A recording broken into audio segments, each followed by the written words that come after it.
Bien-aimés, bienvenue à tous, bon temps de Pâques, avec la grâce du ressuscité qui nous prépare à la Pentecôte. Après avoir vu la notion du prédicateur, c'était notre premier cours. Après avoir vu les trois modèles de la prédication du Nouveau Testament, la prédication de base qui est la prédication de Jésus lui-même, nous avons vu la prédication de Pierre dont la cible ce sont les croyants. Autrement dit, le type de prédication qui vous correspond le mieux dans le renouveau charismatique, catholique. Et ensuite, la prédication de Paul, qui est une prédication ouverte, prédication aux païens, c'est-à-dire aux incroyants, aux gens qui cherchent Dieu, aux gens qui commencent à en avoir une intuition. Et donc, une prédication plus ouverte, un peu moins ciblée sur les croyants. Nous avons donc vu la prédication de Jésus comme modèle de la prédication du Nouveau Testament, la prédication de Pierre avec comme cible missionnaire les croyants, la prédication de Paul comme cible missionnaire les païens. Nous avons vu l'art oratoire, nous avons vu comment c'était un très long cours, j'ai regardé mon enregistreur, ça a été 2 heures non-stop, mais vraiment on ne peut pas faire mieux en termes de, pour casser les cailloux, et donc 2 heures un peu pour savoir utiliser la voix, organe principal, pour pouvoir parler correctement, ne pas crier, ne pas hurler, ne pas parler dans la gorge, mais parler dans la bouche, en faire véritablement une espèce de porte-voix, un peu comme quand on fait des exercices de chant.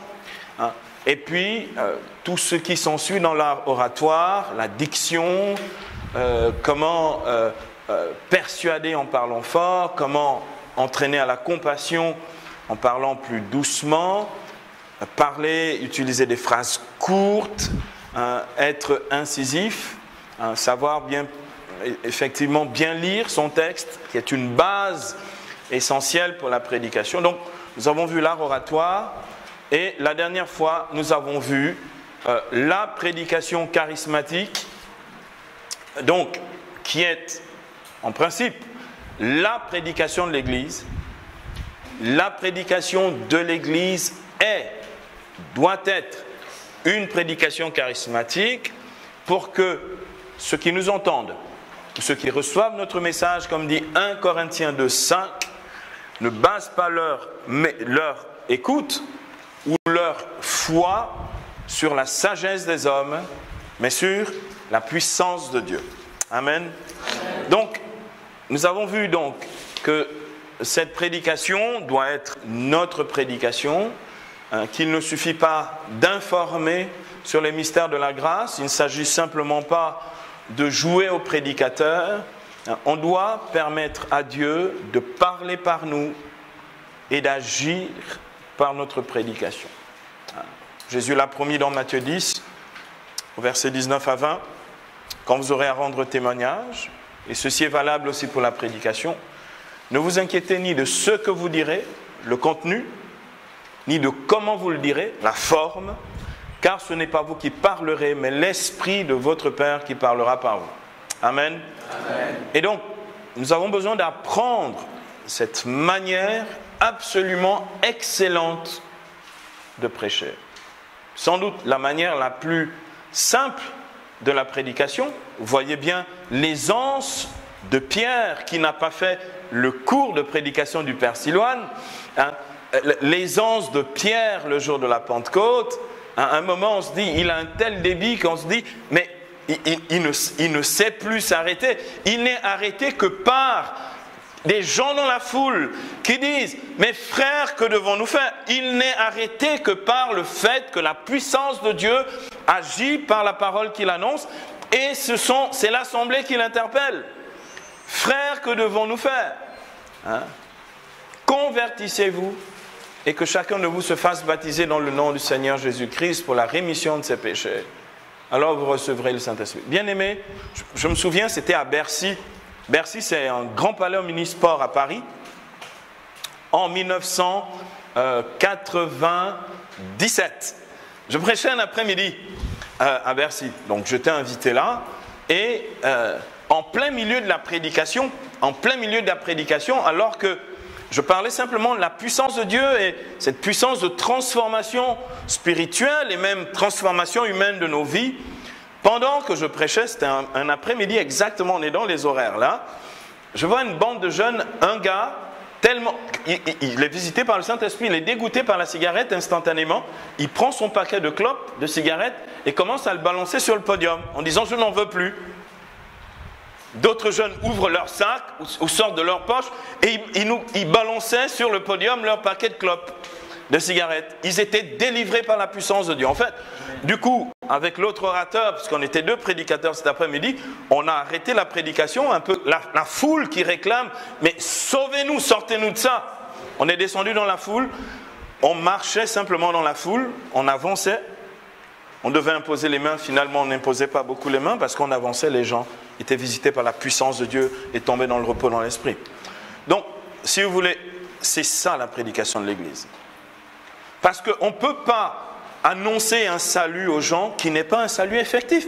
Je ne peux pas dire aux gens, Dieu va vous libérer de vos esclavages. Les gens ressortent de là toujours esclaves. Vous voyez ce que je veux dire? En fait, je fais de la publicité mensongère. Ça veut dire, j'annonce aux gens des choses qui n'arrivent jamais. Et on fait beaucoup ça dans nos groupes de prière. C'est plein de slogans. Jésus est vivant. Tout le monde dit Alléluia. Le gars dit, moi je galère. Sortez-moi de là. Nous avons besoin d'une prédication qui soit vraiment charismatique pour que, bien-aimés, la parole de Dieu puisse, comme dit l'apôtre Paul, accomplir sa course. Nous ne devons pas être nous l'obstacle à l'œuvre de la grâce de Dieu à travers sa parole. Bien-aimés, nous sommes cet obstacle. Vous savez pourquoi? Je vais vous le dire. Une chose, retenez-le. Bien-aimés, vos prédications, quand vous essayez un tout petit peu, c'est davantage bien sûr de l'exhortation. Vos prédications, j'entends dans les églises, en cachette, je passe, vos prédications sont trop chargées. C'est trop compliqué. Vous voulez, je comprends. Vous voulez tellement bien faire que vous en rajoutez. Je vous assure, vous en rajoutez. Ce qui est censé être et on va apprendre tout de suite, le cours de cet après-midi, c'est comment préparer une prédication. Vous voulez tellement bien faire que dans une prédication, vous en mettez 4. Alors, à la fin, je me dis, mais il a parlé ou elle a parlé de quoi? Vous faites dans la même soirée un traité de spiritualité. Vous passez toutes les thématiques de la spiritualité depuis la conversion jusqu'à l'union à Dieu et dans les 7e demeures de Sainte Thérèse d'Avila dans le château intérieur. C'est tellement extraordinaire que je me dis, je commence par quoi? Et je vais où? Vous me perdez tellement dans la vie de la foi. Je suis paumé. Je ne sais pas par où commencer. Vous voulez tellement tout donner. Vous vous dites, moi, c'est aujourd'hui, on m'a dit, tu prêches ce soir, je vais balancer le maximum. Oui, il se trouve simplement que tu crées chez moi une espèce d'indigestion spirituelle, que j'ai une crise de foi. Vous provoquez, j'ai aussi une crise de la foi, c'est-à-dire que instantanément, je ne sais plus où mettre. C'est-à-dire que quand vous prêchez, j'ai tous les péchés de la terre. Parce qu'il y en a quelques-uns ici, comme ils sont spécialisés, simplement, leur prédication, c'est sur le péché. Ils ont invariablement du 1er janvier au 31 décembre.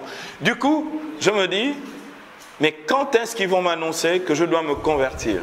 Parce que là, ils m'annoncent mes péchés, je vois l'état tellement obscur de ma vie, quand est-ce qu'elle vient la lumière?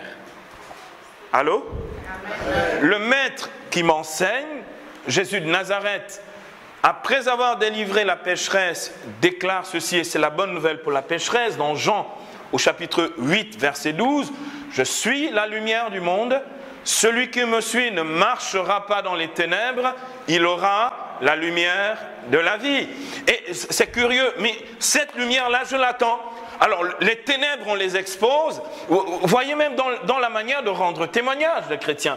Ils passent leur temps à magnifier les ténèbres.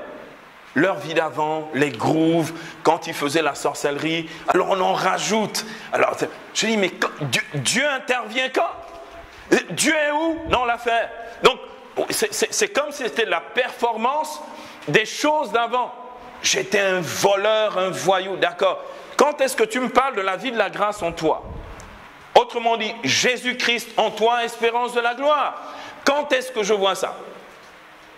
Parce que, bien aimé, c'est trop chargé, parce que c'est trop compliqué encore dans ma tête. Le Saint-Esprit est un simplificateur. Allô? Amen. Il est simplificateur pour pas que nous fassions écran à son passage.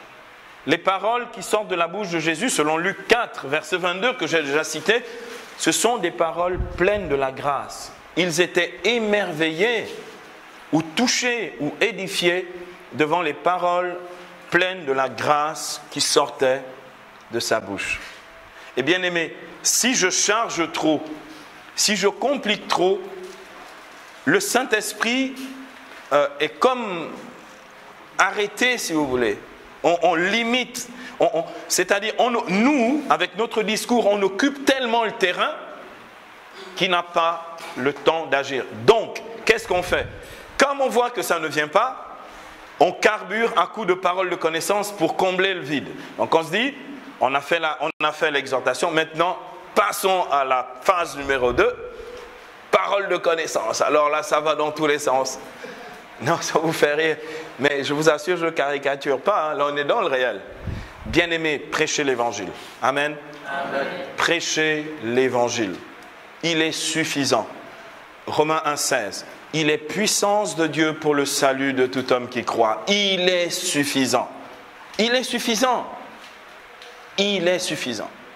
Et je sais que pour beaucoup ici, par manque d'expérience personnelle, parce qu'ils n'ont jamais pu vérifier que l'évangile est suffisant, ils ont besoin de compenser, de combler, d'en rajouter. Bien-aimés, nous allons le voir dans un instant dans la préparation de la prédication, on ne prêche qu'une seule vérité de la foi à chaque fois. Ça s'appelle le message de la grâce. Il n'y a à chaque fois qu'un seul message de la grâce. Je prends l'exemple du modèle de la prédication de Jésus à Nazareth. Le premier modèle de Luc 4, 18. D'accord? Jésus prêche sur un seul thème. Il se manifeste comme Messie en répétant les premières paroles d'Isaïe 61, verset 1. L'Esprit du Seigneur est sur moi. Il m'a consacré par l'onction pour porter la bonne nouvelle aux pauvres. Jésus, la prédication de Jésus, c'est de dire le Messie attendu, c'est moi, et je viens porter la bonne nouvelle aux pauvres. Un seul thème, c'est celui de la prédication de la bonne nouvelle par le Messie, c'est-à-dire le Mashiach, celui qui est oint par Dieu. C'est tout. Jésus ne prêche que là-dessus. Et toutes les paroles qui vont corroborer, c'est-à-dire tout ce qui est lié au premier livre des rois ou au deuxième livre des rois avec Élie ou Élisée, viennent corroborer simplement Isaïe 61. Et c'est tout. Et c'est tout. Et Jésus s'arrête là.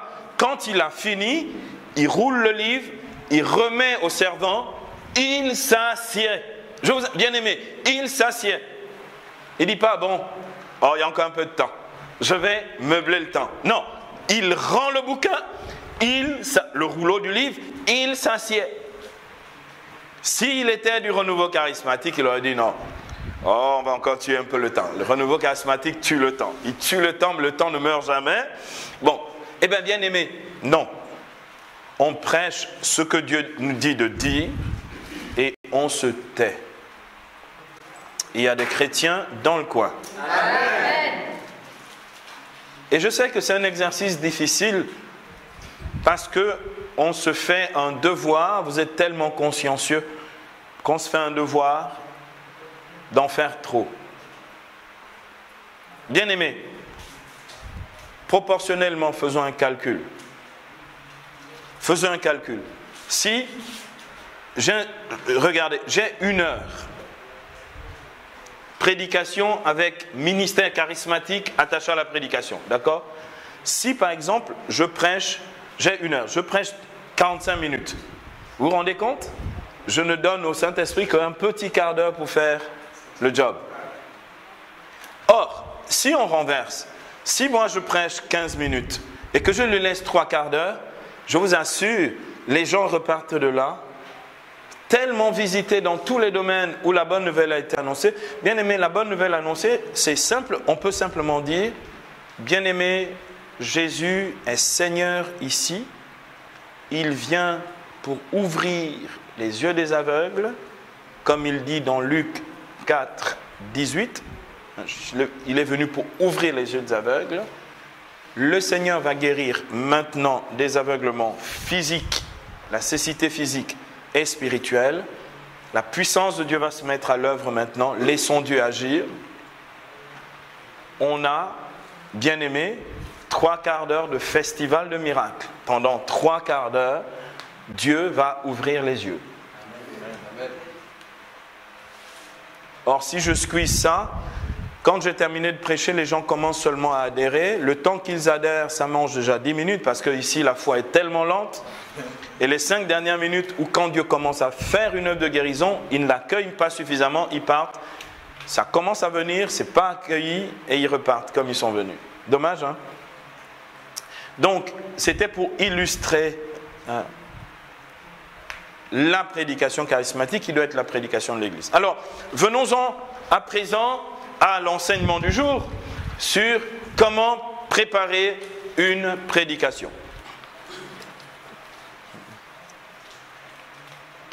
Comment préparer une prédication. Et ça va être concret, hein? Ce que je vais vous donner ici, ça va être concret, hein? Donc, je me propose la chose suivante. Je vous fais court dans votre contexte, qui est le contexte du renouveau, n'est-ce pas? La prédication de base du renouveau, c'est la prédication des 7 semaines. D'accord? 7 semaines ou 7 jours, comme vous voulez. Après, les 7 cours de base pour faire basculer une vie, d'accord? De l'ignorance de Dieu, de la tiédeur ou de la simple pratique chrétienne ou religieuse, par habitude, à une vie de foi où la personne est véritablement convertie à Dieu par la puissance du Saint-Esprit, car la Bible déclare dans 1 Corinthiens 12, verset 3, « Nul ne peut dire que Jésus est Seigneur si cela ne lui est donné par le Saint-Esprit. » Donc, je peux dire Jésus est Seigneur en disant les mots, mais en fait, Jésus ne règne pas comme Seigneur dans ma vie. Or, pour que cela soit vrai et réel et que ce soit une puissance de transformation, de changement dans ma vie, il me faut le Saint-Esprit. Je peux avoir reçu le Saint-Esprit au baptême. Je peux l'avoir reçu à la confirmation et le garder dans un bocal.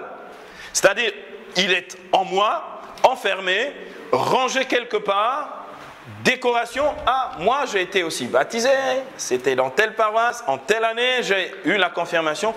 Entre-temps, il s'est passé quoi? Oh, il ne s'est pas passé bien grand-chose parce qu'entre-temps, je suis reparti chez le buddhiste. Entre-temps, je suis rentré dans une société secrète ésotérique. Ah bon, d'accord. Donc le Saint-Esprit, entre-temps, il a fait quoi? Ah ben le Saint-Esprit, entre-temps, il est au chômage. Voilà. Donc, ben, il faut lui redonner du service. Alors au Saint-Esprit, il faut lui redonner du service. Et il fait sauter complètement l'idolâtrie. Il libère la personne de l'ignorance de Dieu. Il éclaire l'intérieur, les profondeurs du cœur de la personne qui, comme dit Romains 8 au verset 16, reçoit le témoignage intérieur par l'Esprit qu'il est enfant de Dieu. L'Esprit atteste à notre esprit que nous sommes enfants de Dieu. Et donc, à ce moment-là, sa vie change complètement. D'accord? Cet enseignement de base, ce sont les 7 semaines qui peuvent le produire. Et bien aimé, je vous assure, normalement, dès le premier enseignement de cette semaine, les gens reçoivent le baptême du Saint-Esprit. Vous savez pourquoi? Parce que le premier enseignement, c'est Dieu est amour. Or, Romains 5,5 dit que l'amour de Dieu a été répandu dans nos cœurs par le Saint-Esprit qui nous a été donné. Donc, si Dieu est amour et que l'amour de Dieu se donne réellement, il y a une expérience divine du Saint-Esprit. Normalement, dès la première prédication, regardez la prédication de Pierre, la première à Jérusalem. Dès la première prédication, ils sont baptisés du Saint-Esprit. Acte 2, 39. Alors vous recevrez le Saint-Esprit, car c'est à vous qu'est la promesse, à vous, à vos enfants et à tous ceux qui sont au loin, en aussi grand nombre que le Seigneur notre Dieu les appellera. À vous est la promesse. Donc, bien-aimés, je vais donc vous proposer 7 modèles de prédication sur les 7 prédications de base du renouveau charismatique. Allô? Comme ça, au moins, vous aurez vu vous-même à l'intérieur qu'est-ce qui peut se passer réellement pour chaque prédication. Comme ça, vous n'êtes pas étonné de dire « Ah, mais j'ai fait, bon, il n'y a que 2 qui ont été un peu intéressés. Hein? Puis, il y a même un qui a dit qu'il n'a rien compris. » Bon, on va essayer d'éviter ça. Hein? On va essayer d'éviter ça. On va faire en sorte que non seulement ce soit compréhensible, audible, d'accord, que les gens y adhèrent et que l'œuvre de la grâce de Dieu se fasse dans leur vie. Amen? Amen. Donc, ces 7 modèles de la prédication sont, premièrement, donc je vous donne, alors, selon les livrets de préparation cette semaine, c'est différent. Moi, je vous donne, moi, ce que je sais être vraiment efficace. Hein? Donc après, vous faites comme vous voulez. Je sais que toutes les fois que j'ai fait ça, quel que soit le pays, le continent, machin, toutes les fois que j'ai fait ça, les gens ont été radicalement transformés. Donc là, on est dans l'efficacité de l'œuvre de la grâce de Dieu. Donc, c'est où vous faites pour reproduire ce qu'on fait en Belgique depuis les années 70, ou vous tendez à l'efficacité. Or, tout ce que je vous propose là est là-dedans. Donc, j'aime mieux ce qui vient de là que des théories qui viennent d'ailleurs. Donc, revenons à la parole. Donc, première prédication, c'est la prédication de l'amour de Dieu. Donc, dans ce que nous allons voir dans un instant, première prédication, c'est la prédication de l'amour de Dieu. Première prédication, la prédication de l'amour de Dieu. Deuxième prédication, la prédication du salut en Jésus-Christ. Dieu nous sauve réellement en Jésus-Christ. Donc, comment on prêche le salut en Jésus-Christ? Donc, deuxième prédication, la prédication du salut en Jésus-Christ. Troisième prédication, la prédication de la seigneurie du Christ. Jésus est Seigneur. C'est typique la prédication du renouveau charismatique. Donc, troisième prédication, la prédication de la seigneurie de Jésus-Christ. Ou la seigneurie du Christ. Quatrième prédication, la prédication de la guérison en Jésus-Christ.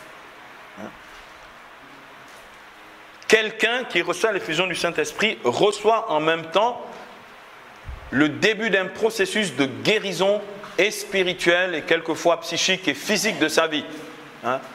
Donc, la prédication de la guérison en Jésus-Christ.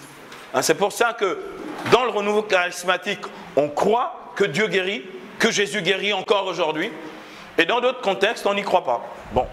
Mais pour y croire, il faut qu'il y ait eu une œuvre de guérison dans ma vie. Qu'elle soit spirituelle ou physique, qu'importe. Mais, ou en tout cas que j'ai été témoin des œuvres de guérison de Dieu. Amen. Amen. Amen, 2 fois. Amen. Donc la quatrième prédication, c'est la prédication de la guérison en Jésus-Christ. Cinquième prédication, la prédication du témoignage chrétien, ou sur le témoignage chrétien. D'accord ? La prédication sur le témoignage chrétien.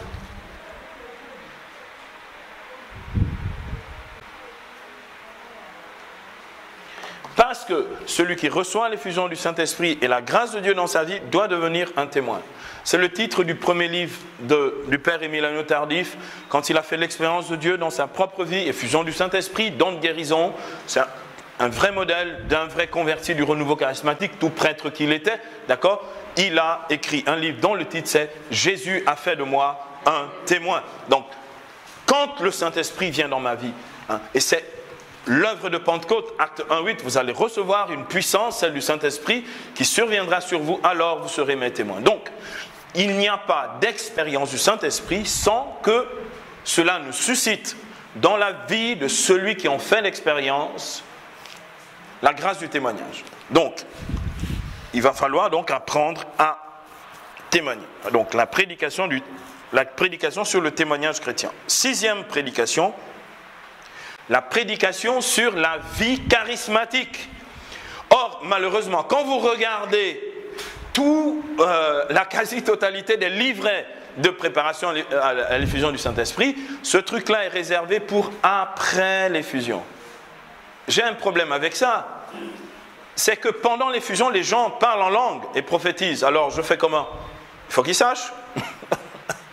Dans l'église primitive, par exemple au IIIe siècle à Carthage, un père de l'église ou un écrivain ecclésiastique de cette période-là, on retrouve ça aussi chez saint Augustin, ou on retrouve ça aussi chez saint Cyril de Jérusalem. Il disait toujours, vous allez recevoir le baptême, puis la confirmation, quand le Saint-Esprit viendra sur vous, préparez-vous à parler en langue et à prophétiser. Allô? Ça c'est la vie normale de l'église, la vie normale des chrétiens. Mais aujourd'hui, ça devient une denrée rare. C'est comme si c'était un truc extraordinaire de parler en langue. Franchement, c'est peut-être extraordinaire de ne plus parler en langue. Ça, c'est vraiment extraordinaire chez les chrétiens. C'est-à-dire vraiment, on est hors de ce qui est ordinaire. On est hors de l'ordinaire du chrétien. Exitus, c'est en dehors de. D'accord? C'est donc extraordinaire de ne pas parler en langue. On devrait, l'apôtre Paul dans 1 Corinthiens 14 dit, j'aimerais que vous parliez tous en langue. Ça n'a rien d'extraordinaire. À toutes les confirmations dans nos églises, le jour de la confirmation, lorsque l'évêque met l'onction sur le front de celui qui est confirmé, ils devraient tous partir, tous charismatiquement à prier en langue. Il y a des chrétiens dans le coin ici? Amen. Ah, Seigneur, puisses-tu exaucer ma prière. Merci de m'entendre, Seigneur, en cet après-midi. Donc, la prédication sur la vie charismatique. 7e et dernier type de prédication, la prédication sur la marche dans l'esprit. Bien-aimé, il ne suffit pas d'avoir reçu l'esprit, il faut marcher dans l'esprit, durer dans l'esprit, fructifier dans l'esprit. Donc, le dernier enseignement, à mon humble avis, doit être la marche dans l'esprit. Or, les deux derniers enseignements que je propose, vous ne les trouvez pas dans les livrets. Voilà. Ils ne sont pas dans les livrets parce qu'apparemment, ça vient après. Le problème, c'est qu'après, il y en a, ça tient, d'autres, ça ne tient pas. Donc, il faut leur donner les moyens de tenir. Et pour ça, ça vient avant. Après, c'est trop tard. Il y a des chrétiens dans le coin? Amen. Donc, voici, bien-aimés, les 7 prédications de base dans le renouveau charismatique. Et bien aimé, dans vos assemblées, quand vous voulez raviver le don de Dieu, restimuler, regardez, je ne vous ai pas encore enseigné sur les 7 prédications de base. Je viens de les énoncer. Regardez ce que ça produit chez vous. Regardez comment ça vous stimule. C'est curieux, hein? Or, si vous faites ça dans vos assemblées de prière, mais c'est de la bombe, vous n'imaginez même pas à quel point. C'est hyper puissant. Allô? Oh, pendant ce temps, vous parlez de fornication, vous parlez de qui a volé encore au bureau. Enfin, voilà, d'accord. Je vous comprends. D'accord? Vous voulez des gens, un peuple saint. Mais la sanctification vient du Saint-Esprit. C'est lui qui poursuit son œuvre dans le monde et achève toute sanctification.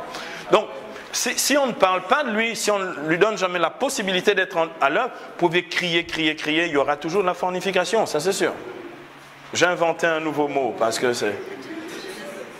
L'autre est trop galvaudé, donc il fallait renouveler un peu le truc. Bien aimé, ces prédications, normalement, ce sont des prédications de 35 minutes.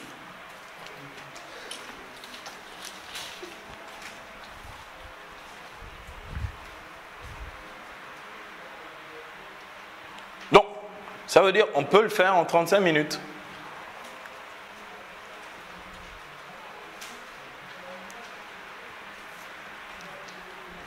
Alors,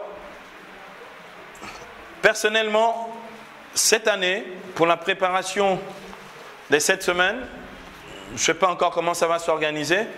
En tous les cas, je proposerai, moi, à la coordination du renouveau charismatique et à son aumônier, je proposerai que les élèves de mon cours soient les prédicateurs des 7 semaines. Donc, voici comment on va procéder. C'est moi-même qui choisis les prédicateurs. Parce que vous allez voir, mais vous n'imaginez pas ce qui va en sortir. C'est que les prédicateurs de cette année qui vont commencer à prêcher les 7 semaines, vous allez voir comment Dieu va les sortir du lot et en faire des prédicateurs internationaux. Les futurs Gabonais qui prêchent dans le monde vont sortir de là. Amen. Vous pouvez croire, pas croire, tant pis pour vous. Moi, ce que je sais, c'est la chose suivante. Ils sortent de là. Donc, je prendrai 14 personnes parmi vous que je vais coacher moi-même de façon personnelle. Je serai à toutes les prédications moi-même assis devant, à toutes les prédications. Quoi, Claude? Il n'y a pas besoin de trembler. Vous êtes tellement bien formés, remplis du Saint-Esprit. Je prendrai 14. Je prendrai 14 pourquoi? Parce qu'à chaque fois interviendront deux. Un qui vient comme témoin sur la thématique du jour, qui rendra témoignage. Un qui vient comme témoin, qui fait donc ce que j'appelle le pop-corn. Il prêche avant. Le pop-corn, c'est mettre en appétit. Et puis un qui sert le plan de résistance lui-même, qui vraiment la prédication des 35 minutes là du jour sur la thématique. Donc quelques-uns ici vont être témoins. Il y en aura 7 qui vont être témoins et puis il y en a 7 autres qui seront les prédicateurs. Ah, ça va être beau. Quand je visualise, quand je vois ça en vision, je suis plein de joie. Je bénis Dieu, c'est magnifique. Vous allez voir des sœurs en Christ qui prêchent ici. En fait, on les sous-estimait depuis longtemps. On ne savait même pas que ça existait dans le renouveau charismatique. Ça va être tellement merveilleux. Ah, je sens la chose, je sens la chose. Donc on va faire ça. Je les coacherai, je les prendrai. On préparera bien leur topo.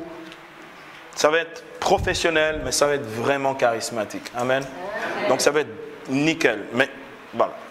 Donc, alors, voyons à présent, concrètement, le premier modèle de la prédication. Alors, attendez, avant de voir le premier modèle de la prédication, je voudrais dire la chose suivante. La prédication repose, donc la préparation de la prédication repose sur 4 éléments essentiels de préparation à la prédication. 4 éléments essentiels. Que à chaque fois, je vais reproduire pour chaque type de prédication, pour les 7 prédications. Les 4 choses. Donc la première chose, donc petit a si vous voulez, hein, dans les 4 choses que vous devriez toujours avoir bien présent quand vous préparez une prédication, c'est le texte de base. Ce texte doit toujours être un texte de l'évangile parce que la prédication, c'est la prédication de l'évangile. Marc 16, verset 15, proclamez l'évangile à toute la création. Vous pouvez rentrer. Hein, donc, le texte de base qui doit toujours être un texte évangélique, qui doit toujours être un évangile, il y en a 4, hein, Matthieu, Marc, Luc et Jean, d'accord? Donc, petit a, dans les éléments pour préparer, quand tu veux préparer une prédication, la première chose, c'est le texte de base. Ça doit être pris dans un évangile, un des 4 évangiles, d'accord? Parce que la prédication, c'est la prédication de l'évangile. C'est pas la prédication d'une épître, c'est pas la prédication de l'Exode, c'est pas la prédication de je sais pas quel texte, des Proverbes ou de Habakkuk, d'accord, Habakkuk, d'accord. Donc non, c'est la prédication de l'Évangile. Il y en a 4. Je vous assure, il y a suffisamment pour sauver le monde. Allô? Amen. Mais largement, il y a vraiment de quoi faire. Voilà. Donc petit a donc. Le texte de base. Vous allez voir, je vais l'illustrer avec les 7 prédications. Petit b, les textes d'éclairage sur le texte de base. Ce sont, ce que je dis, les 2 passages rajoutés, d'accord, pour pouvoir justement éclairer la prédication. Donc les textes d'éclairage, hein, on le voit dans... on le voit dans la prédication de Pierre, le jour des Actes des Apôtres. Hein. Pierre, en fait, prêche sur Joël chapitre 3. Dans les derniers temps, dit Dieu, je répandrai de mon esprit sur toute chair. Et ensuite, il fait éclairage du texte avec les deux psaumes, le psaume 16 et le psaume 109. Donc 2 textes d'éclairage. Jésus fait pareillement. Il prêche Isaïe 61 et il fait éclairage avec 1 roi 17 et avec 2 rois 5. D'accord? Donc, texte d'éclairage. Donc, parce que quand vous avez un texte massif, vous pouvez essayer de faire une étude de texte comme on faisait étude de texte au lycée. On ne comprend rien. Or, la parole éclaire la parole. Amen. Amen.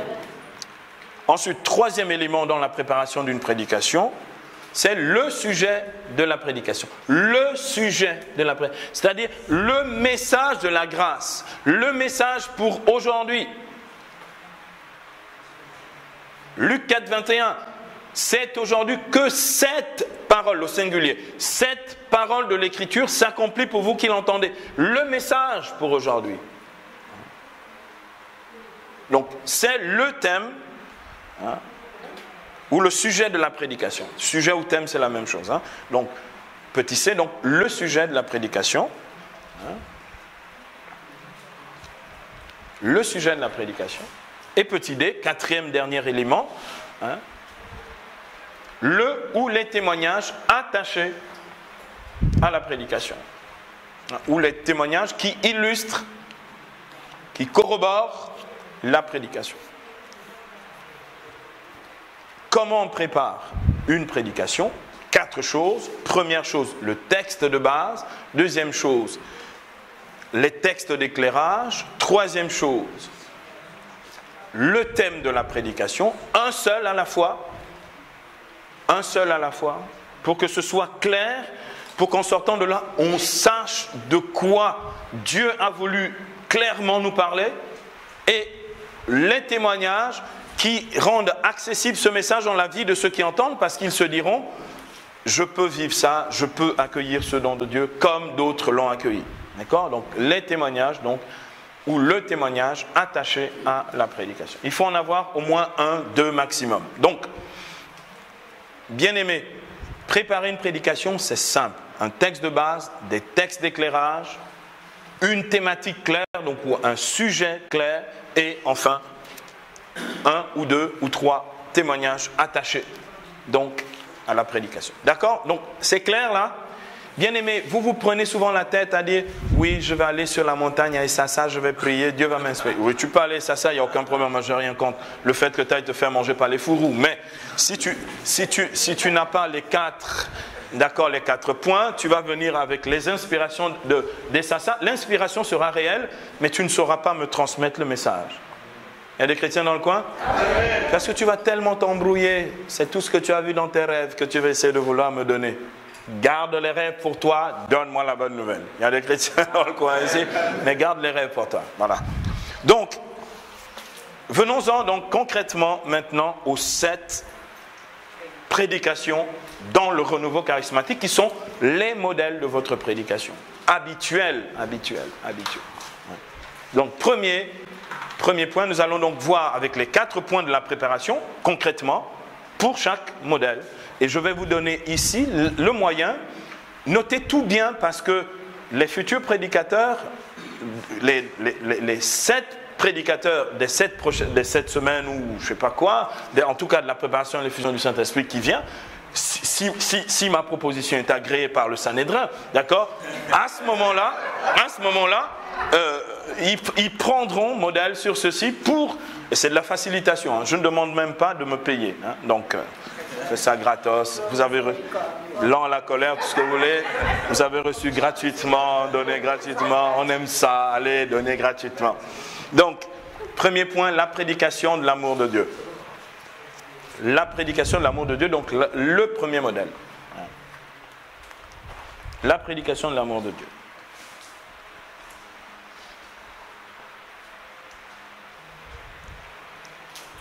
Donc, texte de base pour la prédication de l'amour de Dieu. Texte de base. Jean, chapitre 3, versets 14 à 17. Comme Moïse éleva le serpent dans le désert, il faut que le Fils de l'homme soit élevé, afin que quiconque croit obtienne par lui la vie éternelle, car Dieu a tant aimé le monde. Jean 3, 14 à 17.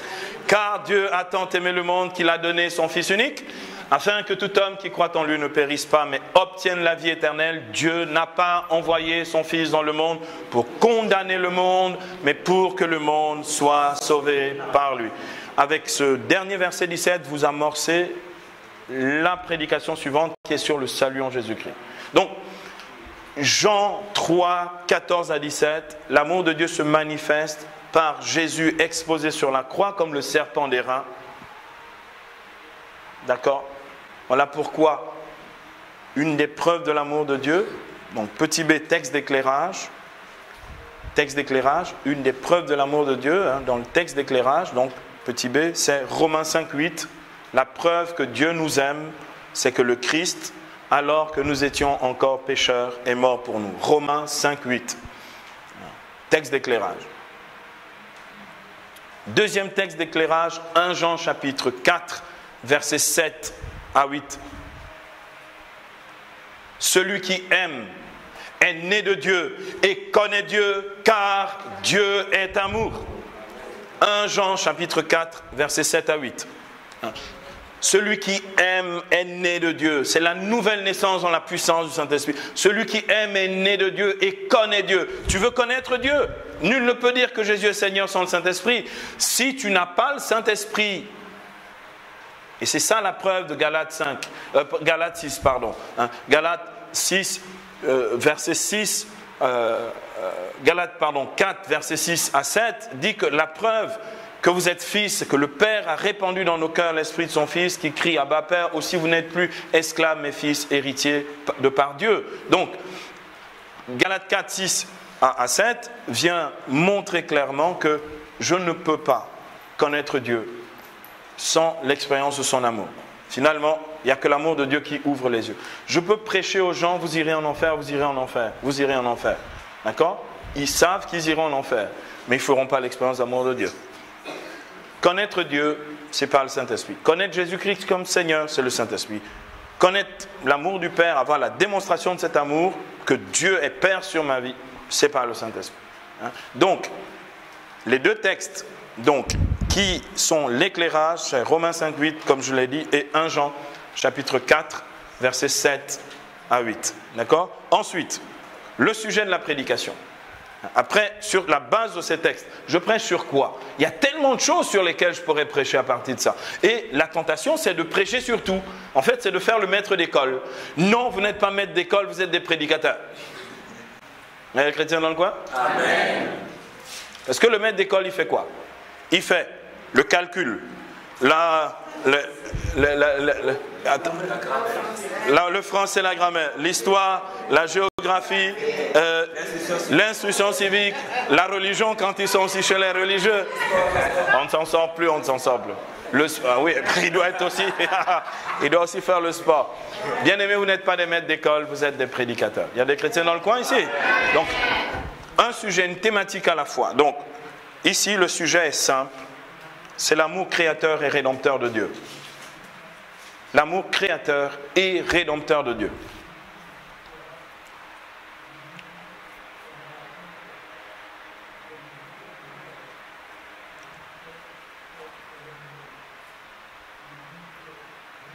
Confère Éphésiens chapitre 1, versets 3 à 5.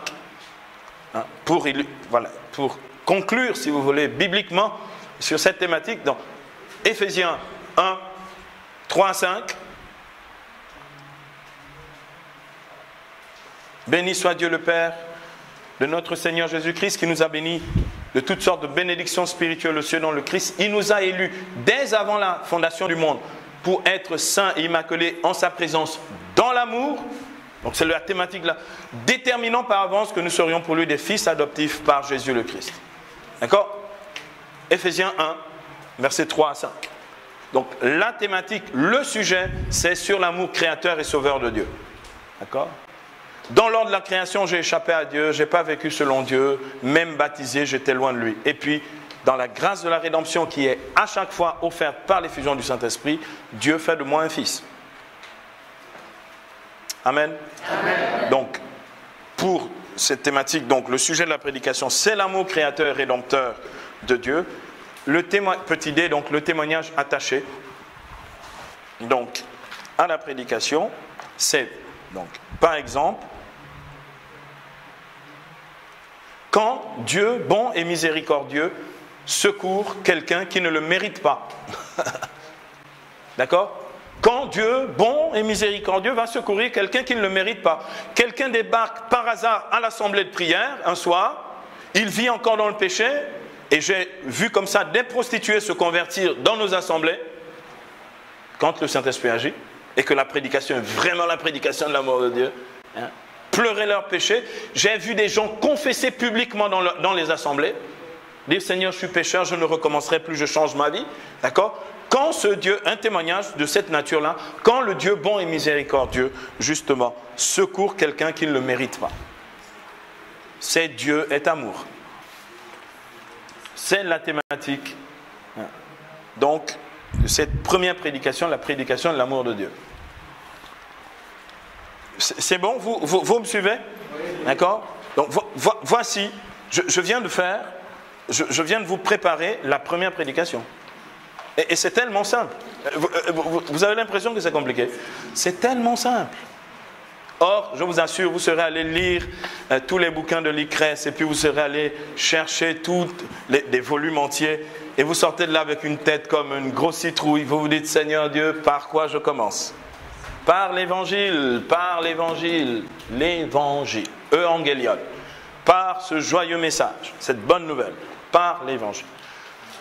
Deuxième prédication propre au renouveau charismatique que nous pouvons préparer, c'est la prédication du salut en Jésus-Christ. La prédication du salut en Jésus-Christ. La prédication du salut en Jésus-Christ.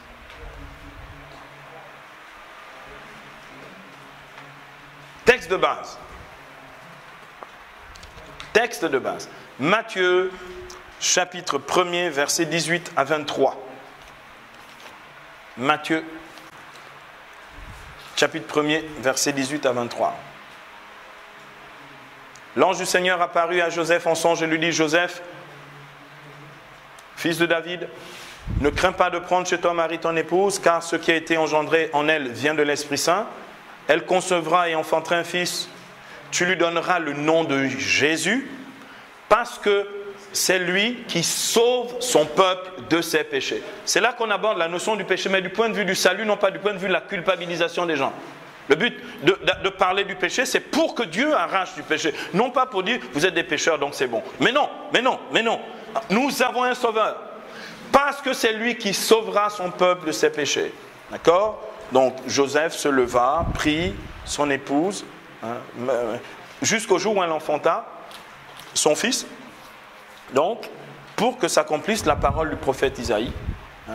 Voici que la Vierge concevra, enfantera un fils. On lui donnera le nom d'Emmanuel, ce qui signifie Dieu avec nous. Donc, Dieu avec nous, pas Dieu contre nous. Vous me suivez? Dieu avec nous, pas un Dieu contre nous. S'il est pour nous, si Dieu est pour nous, qui sera contre nous, dit Romains 8. Donc, il est avec moi comme sauveur, il vient pour me racheter. Il y a des chrétiens dans le coin? Amen. Donc, la prédication sur le salut en Jésus-Christ peut reposer sur cette parole, cette bonne nouvelle évangélique de l'annonciation de Gabriel à Joseph. D'accord? Texte d'éclairage. Luc 3,6. Et toute chair verra le salut de Dieu. Tout homme, toute chair, comme dit le prophète Isaïe. Luc 3,6. Toute chair, tout homme verra le salut de Dieu. Deuxième texte d'éclairage, et je n'en mettrai pas plus. 1 Timothée, chapitre 2, versets 4 à 6. 1 Timothée 2, 4 à 6. Dieu veut que tous les hommes soient sauvés et parviennent à la connaissance de la vérité, car Dieu est unique aussi est le médiateur entre Dieu et les hommes, le Christ Jésus, qui est mort en rançon pour tous, pour le rachat, la rédemption de tous, pour le salut de tous. 1 Timothée 2, 4 à 6. Donc, deux textes d'éclairage. Ils sont suffisants, ils sont massifs, ils sont clairs pour faire entrer dans la réalité du salut en Jésus-Christ. Amen. Amen. Petit c, sujet de la prédication.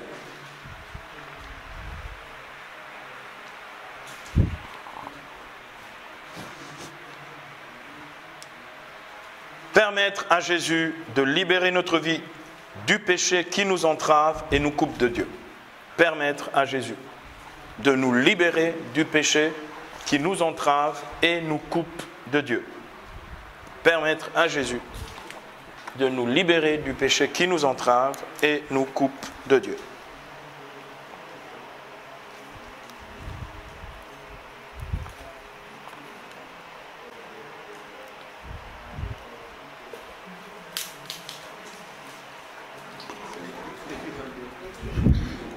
Juste.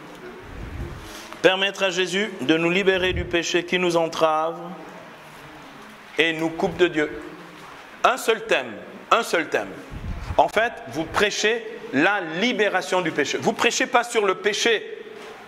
Ma faute, moi je la connais, ma faute est devant moi sans relâche. Contre toi et toi seul j'ai péché, ce qui est mal à tes yeux je l'ai fait.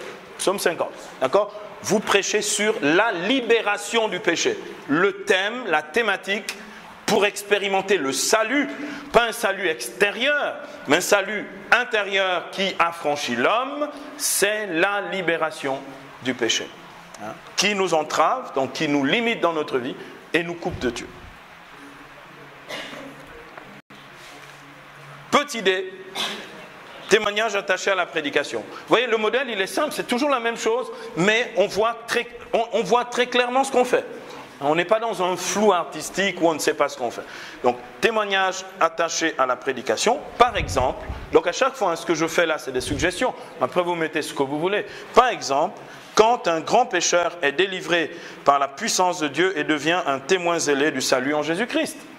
Témoignage d'un gros pécheur. Peut-être que c'était vous-même, d'accord, dans la vie passée, d'accord? Ou quelqu'un vraiment, une notoriété, quelqu'un, on l'a vu, on sait dans la ville, dans la capitale ou dans le pays, c'était un gros pécheur, et tout d'un coup, il a fait l'expérience de la puissance de Dieu et s'est converti. Sans impact, sans impact. Ça illustre que tout homme peut être sauvé par Jésus. Que même le bon larron a droit au salut de Dieu. Voilà. Donc, c'est bon pour la prédication du salut en Jésus-Christ. Donc, texte de base, texte d'éclairage, sujet de la prédication et témoignage attaché à la prédication. Troisième prédication dans le renouveau charismatique, la prédication de la Seigneurie du Christ. Prédication de la Seigneurie du Christ.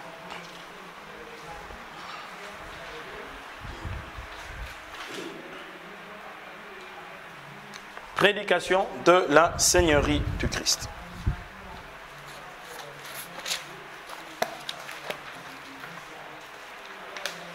Texte de base,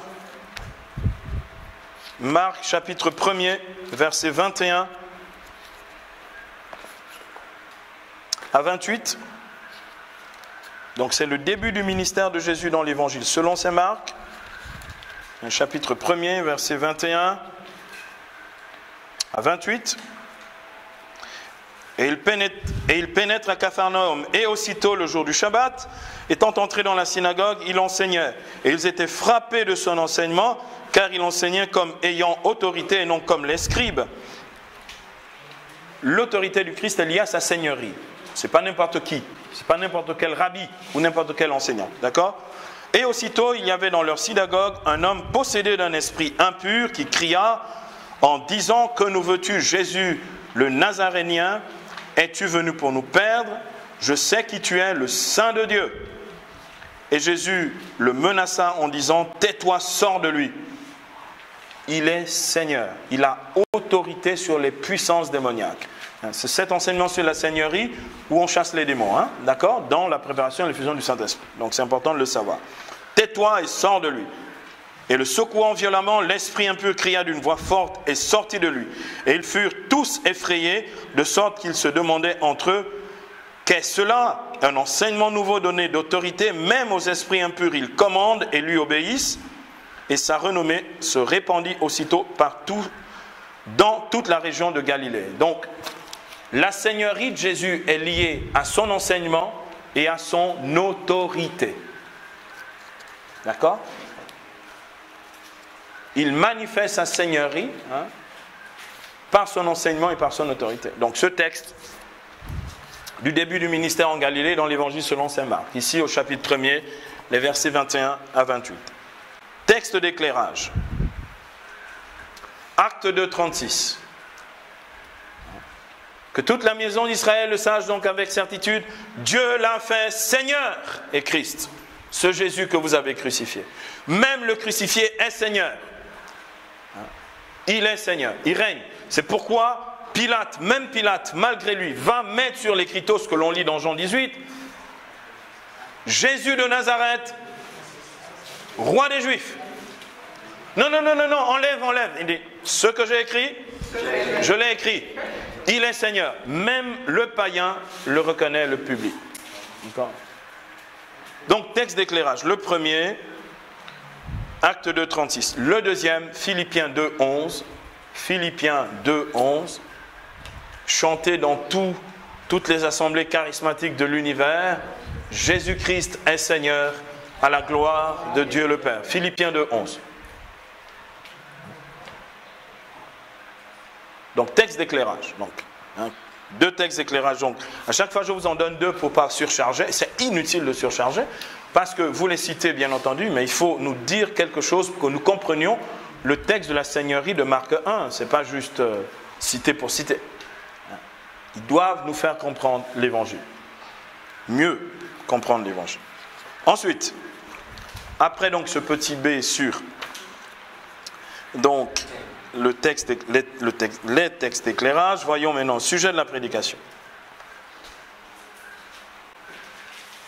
C'est permettre au Christ de nous libérer des influences démoniaques et de toutes les formes de lien avec l'idolâtrie ou l'occultisme. Le thème, c'est permettre au Christ de nous délivrer, d'accord, des influences démoniaques et de toute forme de lien avec l'idolâtrie ou l'occultisme.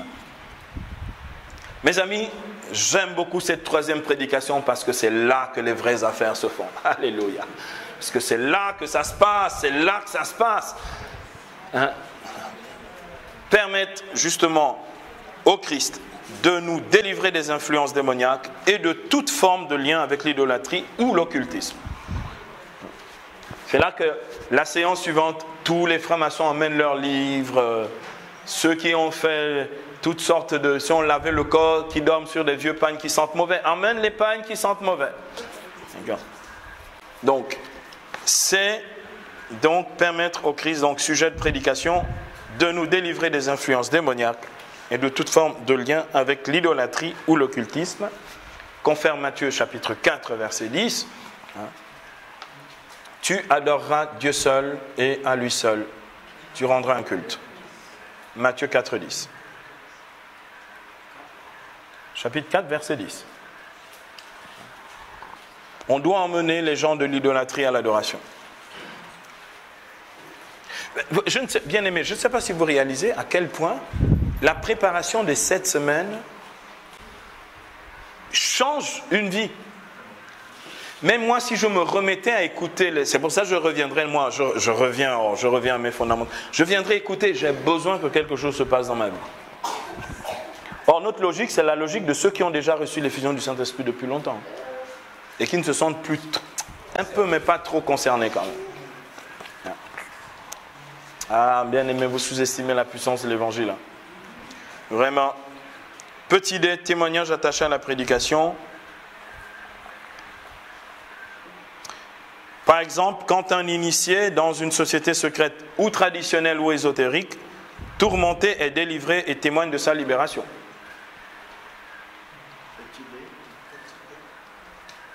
C'est témoignage attaché à la prédication. C'est toujours le même modèle. Donc c'est témoignage. Témoignage donc lié ou attaché à la prédication. C'est quand, par exemple, c'est quand un initié dans une société secrète, traditionnelle ou occulte, d'accord, quand je dis occulte, Maïkari, franc-maçon, gnostique, rosicrucienne, tout ce que vous voulez, d'accord, tourmenté est délivré et témoigne de sa libération. Parce que je peux vous assurer, ces gens-là ne dorment pas bien la nuit.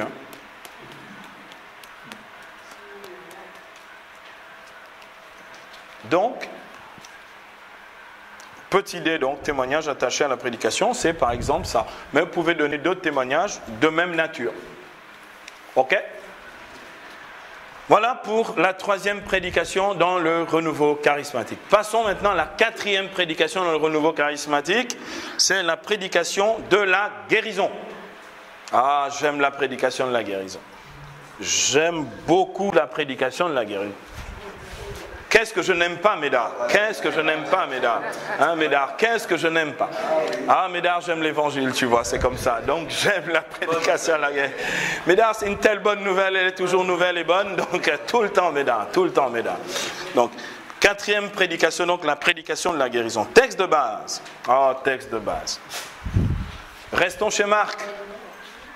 Restons avec Marc. Marc chapitre 9, versets 14 à 29. Oh mon Dieu, Méda, j'aime ce texte-là. Marc, hein, Méda, je vais le lire, Méda. Oh, Méda, c'est mon job, je vais faire correctement mon travail. Marc chapitre 9, versets 14 à 29. Je vous le lis. Pour ceux qui ont leur Bible, vous pouvez tourner les pages aussi. Donc Marc 9.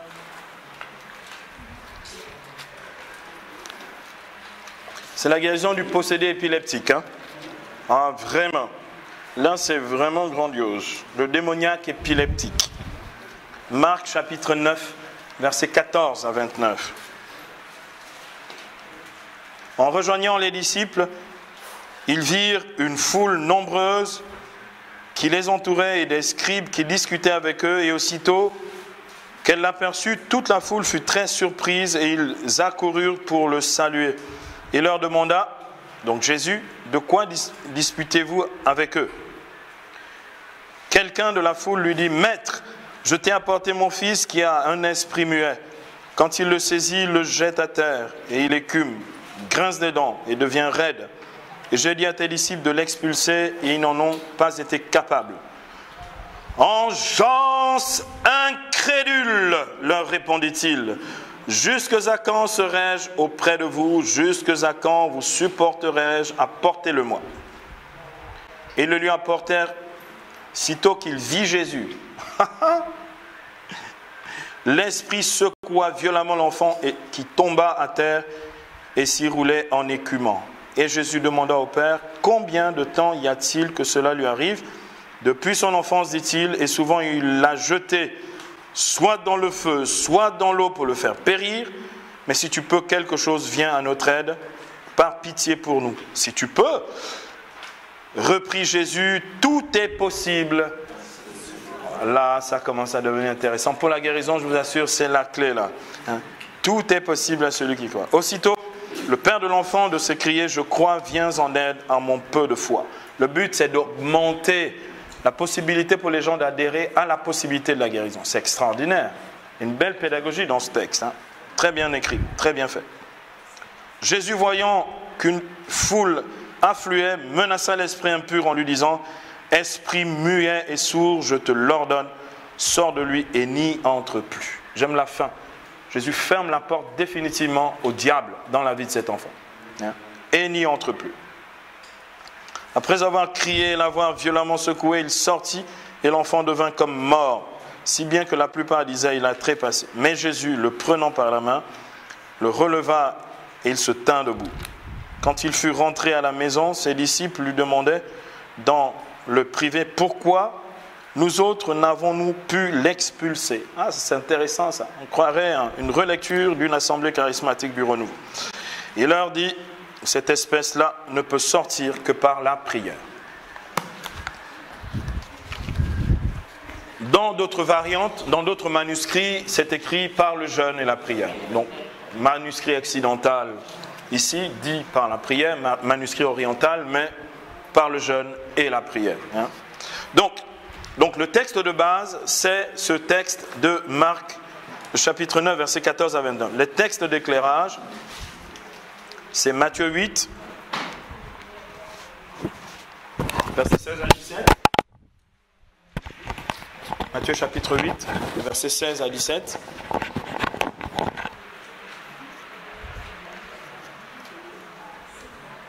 Matthieu chapitre 8, versets 16 à 17. C'est la citation d'Isaïe 53. Le verset 17 dit « Il a pris nos infirmités et s'est chargé de nos maladies. » D'accord? Donc, pour que les gens sachent que l'œuvre messianique du Christ consiste aussi à guérir des maladies. Donc, il faut ramener à Jésus. Hein, il a pris nos infirmités et s'est chargé de nos maladies. Et Luc 4, 18, hein, Jésus est venu pour ouvrir les yeux des aveugles, renvoyer en liberté les opprimés. Hein, et délivrer les captifs. Luc 4, 18. Donc l'œuvre de guérison peut aussi passer par la délivrance. Il y a des guérisons qui ne s'accomplissent pas parce que les gens sont liés aux puissances démoniaques. Ici, Jésus chasse un esprit sourd et muet, d'accord? Ou un esprit qui cause le mutisme et la surdité de cet enfant. Donc, dans les contextes qui sont les nôtres, il faut savoir que souvent, il faut passer par la délivrance pour accéder à la guérison. Et le temps des 7 semaines ou des 7 enseignements de préparation à l'effusion du Saint-Esprit doit être un temps de guérison, qui est donc à la fois spirituel et physique, les deux. Donc, sujet de la prédication, justement, comme on va le voir maintenant, sujet de la prédication, permettre à Jésus de nous guérir de nos blessures intérieures et de nous guérir physiquement. Permettre à Jésus de nous guérir de nos blessures intérieures et physiquement. Blessures intérieures et les blessures de la vie. Le rejet, d'avoir été exploité, utilisé, les injustices qu'on a subies qui ont créé des frustrations, des choses comme ça. Comme dit le psaume 147 au verset 3, psaume 147, verset 3 par exemple, pour renvoyer pour les guérisons intérieures. Donc, c'est lui qui guérit les cœurs brisés et pense leurs blessures. D'accord ? Psaume 147, verset 3.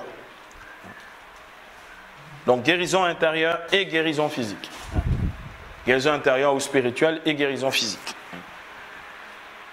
Psaume 147, verset 3. Ensuite, petit D, témoignage attaché à la prédication.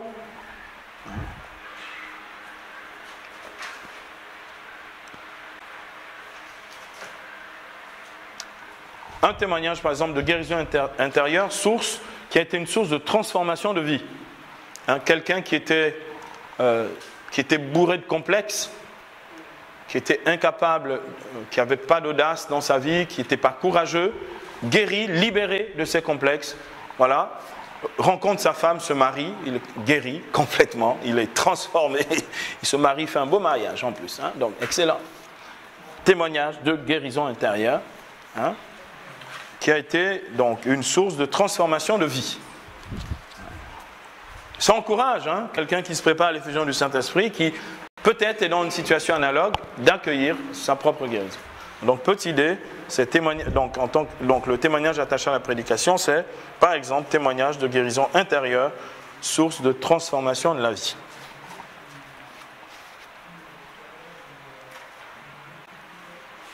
Donc, je récapitule. Texte de base, Marc 9, 14 à 29, donc la guérison du démoniaque épileptique.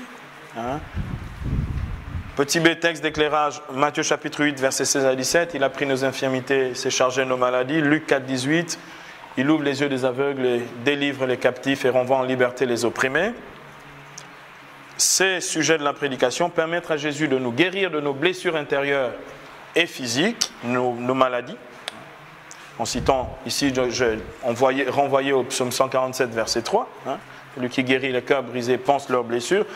Petit D, le témoignage attaché à la prédication, c'est par exemple le témoignage de guérison intérieure, source de transformation de la vie.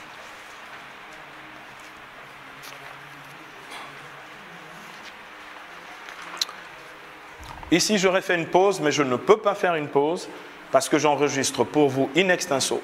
Vous allez donc me supporter encore pour 3 modèles de prédication du renouveau charismatique. Ensuite, on fera une bonne pause. D'accord ? Donc, 5e prédication du renouveau charismatique ou dans le renouveau charismatique, la prédication sur le témoignage chrétien.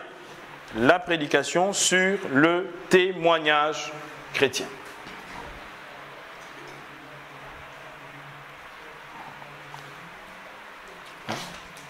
On fait l'expérience de l'amour de Dieu. On est délivré, guéri pour devenir des témoins de l'œuvre de Dieu dans nos vies. D'accord ? Ça me paraît logique, parce que si vous fabriquez des gens effusés ou effusionnés, comme vous dites, mais le verbe n'existe pas, n'est-ce pas ? Pour qu'ils soient des éternels assistés dans les assemblées de prière, des gens qui attendent toujours la prière, mais jamais n'œuvrent pour le Christ, ça veut dire que vous avez complètement raté votre mission en tant que préparateur à l'effusion du Saint-Esprit. Parce que le but, c'est d'en faire des disciples. Or, on est disciple lorsqu'on est soi-même faiseur de disciples. On n'est pas disciple parce qu'on dit « je suis disciple du Christ ». Ah, où sont les disciples que tu as fabriqués ? Ah, non, tu n'es pas encore vraiment disciple. Tu es un suiveur, mais pas un disciple. D'accord ? Tu vas au groupe de prière le lundi, voilà, c'est juste ça. Voilà. Donc, 5e prédication, la prédication sur le témoignage chrétien. Texte de base, Luc chapitre 24, versets 36 à 49. Le dernier entretien de Jésus sur le mont des Oliviers avec les disciples avant son ascension. Donc, Luc chapitre 24, les versets 36 à 49. Je vais vous lire le passage. Luc 24, donc c'est la fin de Luc.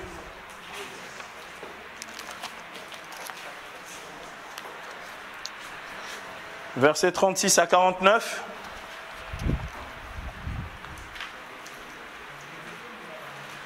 C'est un texte pascal, hein, nous sommes en plein dedans. Tandis qu'il disait cela, donc Jésus annonce qu'il fallait qu'il meure, qu'il ressuscite, tout ça, d'accord. Tandis qu'il disait cela, lui se tint au milieu d'eux et leur dit « Paix à vous ». Saisi de frayeur et de crainte, il pensait voir un esprit. Mais il leur dit « Pourquoi tout ce trouble et pourquoi des doutes montent-ils en votre cœur? Voyez mes mains et mes pieds, c'est bien moi. Palpez-moi et rendez-vous compte qu'un esprit n'a ni chair ni os comme vous voyez que j'en ai. » D'accord? C'est ici que nous considérons que dans le renouveau charismatique, Jésus n'est pas une idée, mais Jésus est vivant. Vous comprenez le sens de Jésus est vivant? C'est palpez-moi, je ne suis pas un fantôme. Parce qu'un fantôme n'a pas de chair et d'os comme vous voyez que j'en ai. Le Jésus que moi je suis, depuis l'âge de 15 ans, là, que je sais, c'est une personne vivante. Lui et moi, on mange tous les soirs ensemble. On fréquente les mêmes milieux, on va dans les groupes de prière, lui et moi, de temps en temps aussi. Bon. Il est vivant. Hein? Lui et moi, on s'assied et puis on écoute dans les assemblées. Donc, palpez-moi, voyez qu'un esprit n'a ni chair ni os, comme vous voyez que j'en ai. Verset 40. Ayant dit cela, il leur montra ses mains et ses pieds, et comme dans leur joie, ils ne croyaient pas encore, et demeuraient saisis d'étonnement, il leur dit, avez-vous ici quelque chose à manger?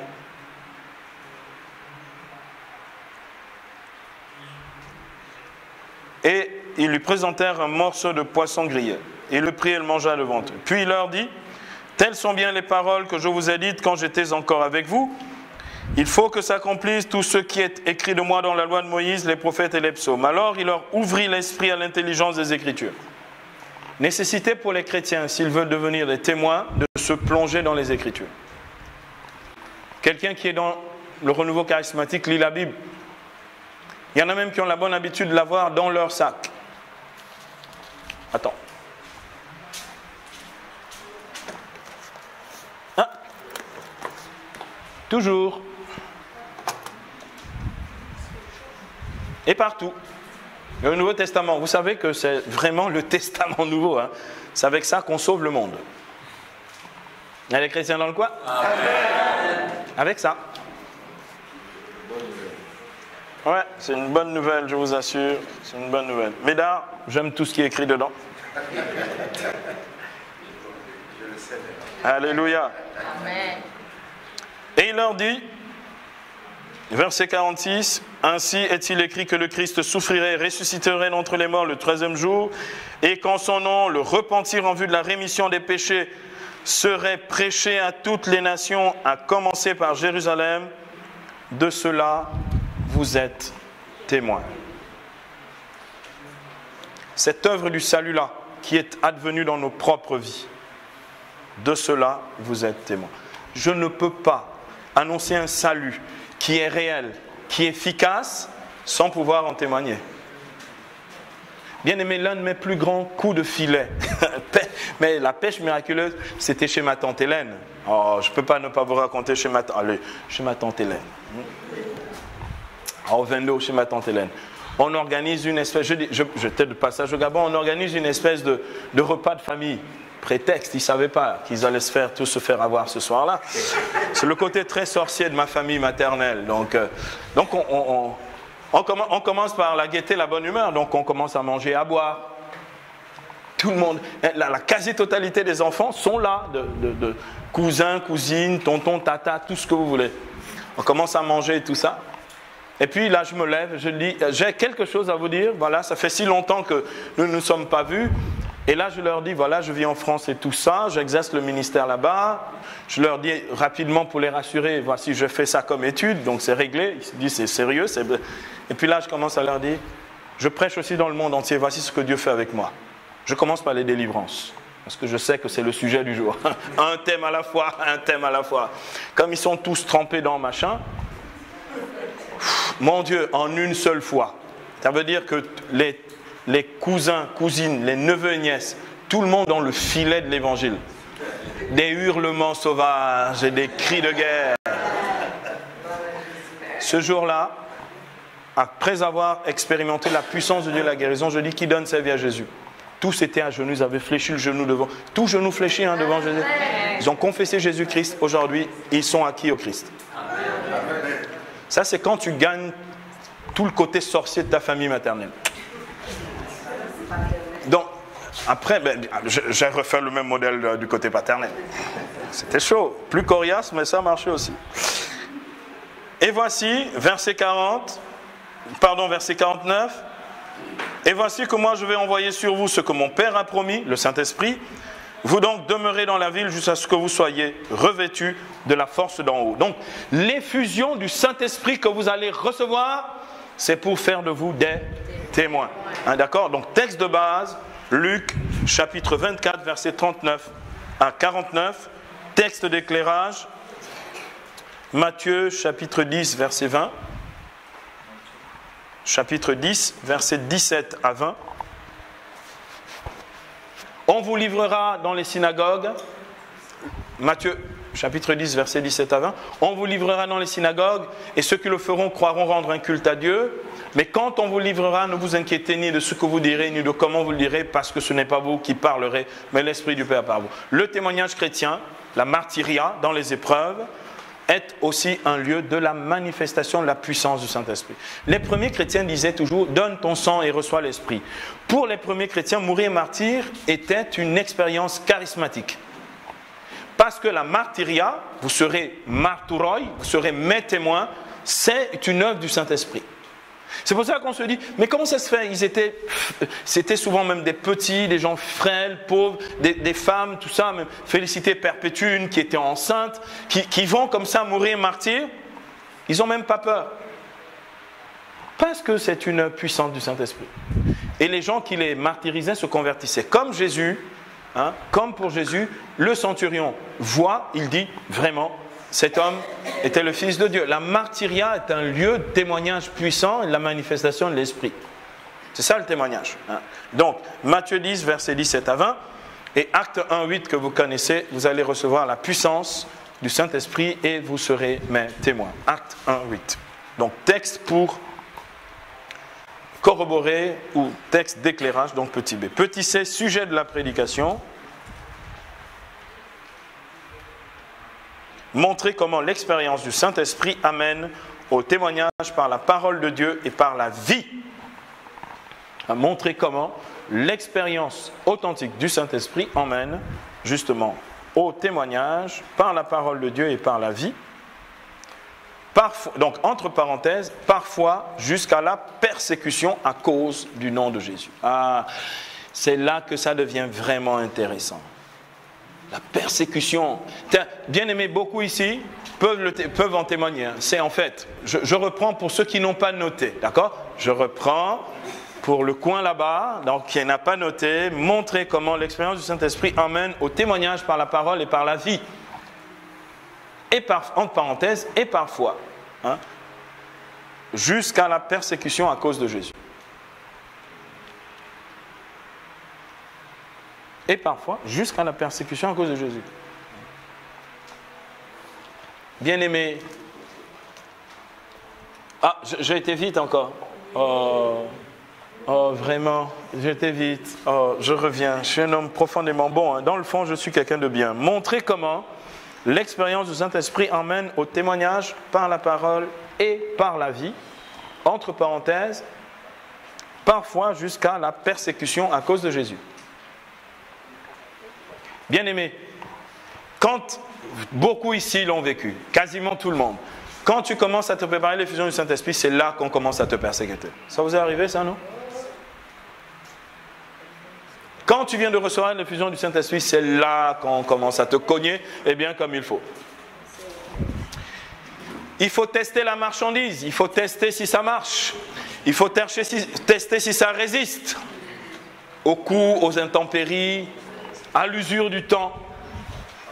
Hein, c'est comme quand on vient de fabriquer une nouvelle voiture, d'accord? On teste la résistance, on la fait percuter partout, on voit si ça tient, d'accord? Test de résistance.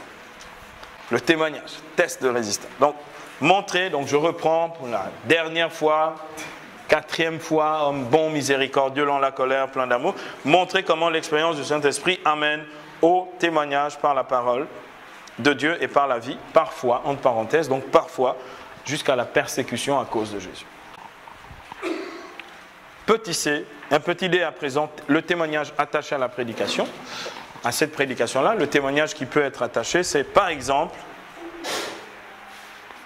donner, là cette fois-ci, c'est le prédicateur qui peut le faire, donner vous-même un témoignage d'une œuvre de Dieu dans votre vie. Vous vous souvenez de l'exercice de la dernière fois où on ne pouvait plus s'arrêter, où tout le monde voulait venir témoigner, c'est ça?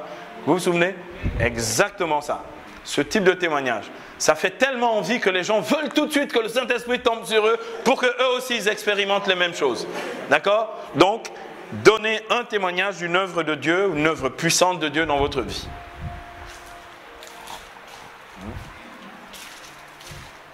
Donnez un témoignage d'une œuvre puissante de Dieu dans votre vie.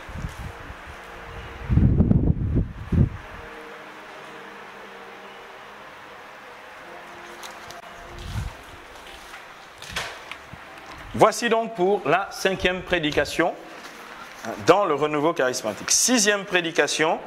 Ah, nous sommes presque à la fin, mes amis. Nous sommes presque à la fin. La prédication sur la vie charismatique. 6e prédication, c'est la prédication sur la vie charismatique. Est-ce que j'aime cette prédication? Hein, mon cousin, est-ce que évidemment. J'aime cette prédication. Texte de base, Marc chapitre 16, versets 15 à 20. Texte de base, Marc chapitre 16, versets 15 à 20. L'envoi en mission chez Marc. Puis il leur dit, allez dans le monde entier, proclamez la bonne nouvelle à toute la création. Celui qui croira et sera baptisé, celui-là sera sauvé. Celui qui ne croira pas sera condamné. Et voici les signes qui accompagneront ceux qui auront cru. Donc les signes charismatiques liés à la foi, ou les signes charismatiques de la foi. Voici les signes qui accompagneront ceux qui auront cru. En mon nom, ils chasseront les démons. Oh, alléluia, merci mon Dieu. Ils chasseront les démons. Ils parleront des langues nouvelles, celles des hommes et celles des anges. Ils parleront des langues nouvelles. Donc, c'est prévu, c'est prévu dans l'Évangile. Oh, ils font quoi? C'est du charabia, on ne comprend pas. Ils parleront des langues nouvelles. Ils prendront dans leurs mains des serpents. Alléluia. Vous avez vu l'apôtre Paul à Malte? Lorsque le serpent pique Paul, tout le monde attend qu'il tombe. Et il ne se passe rien. Alléluia. J'aime ça dans les villages.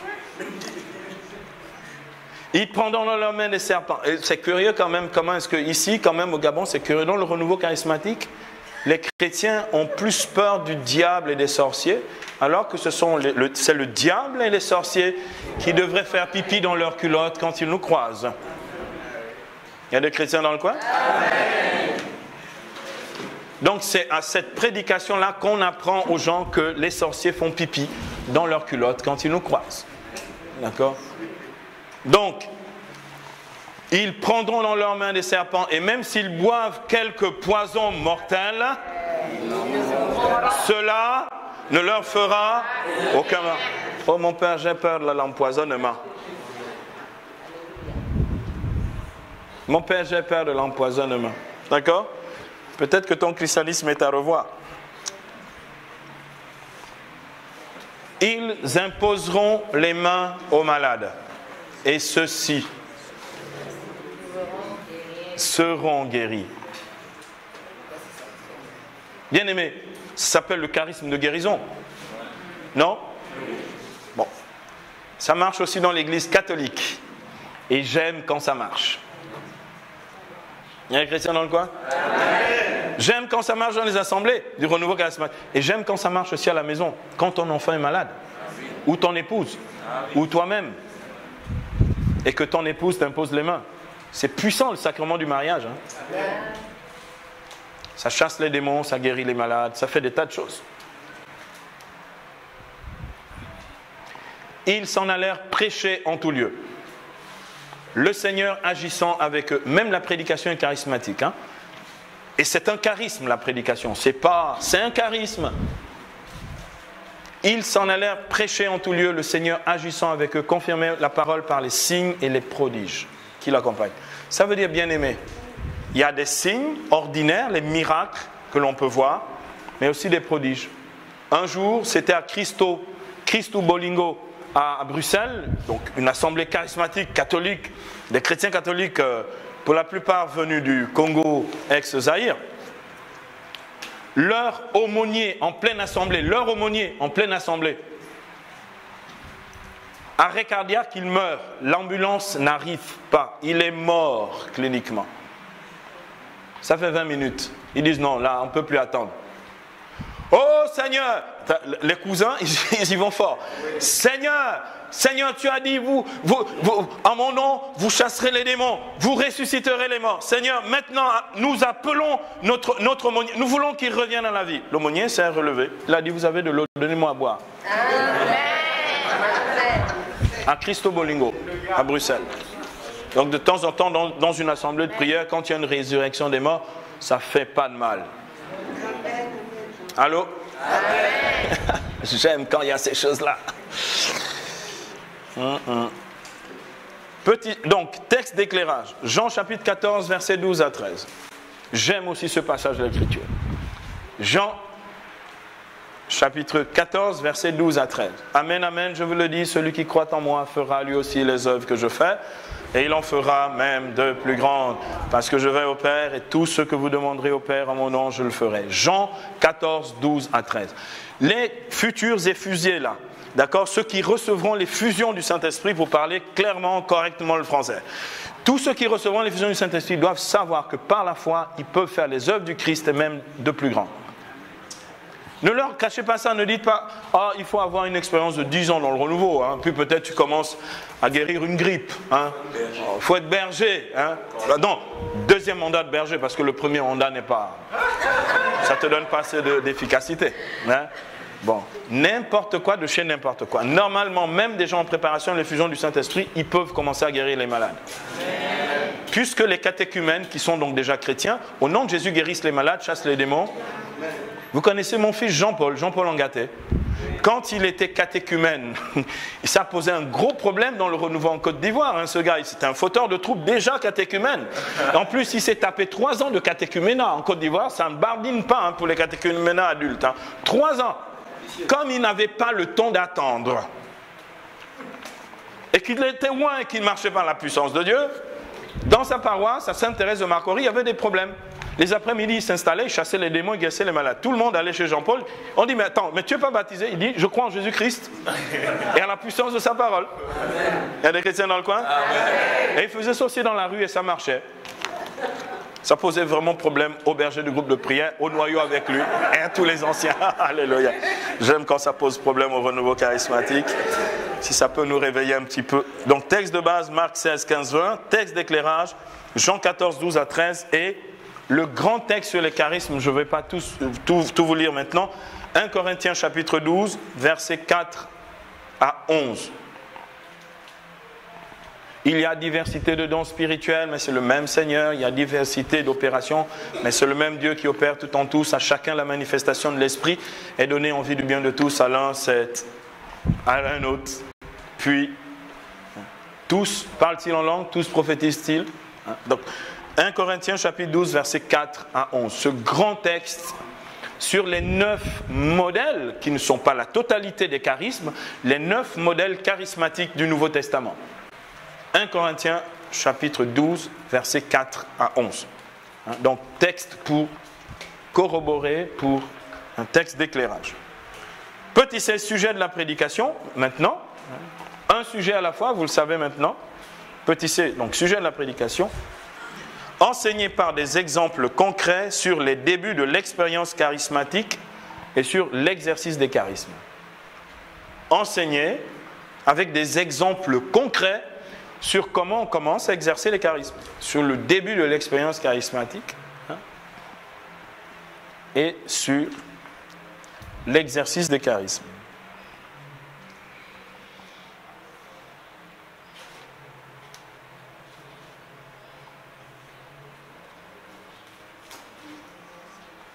Donc, enseigner avec des exemples concrets sur le début de l'expérience charismatique et sur l'exercice des charismes.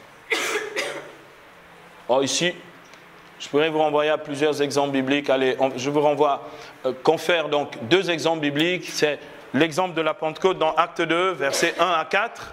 Acte 2, 1 à 4.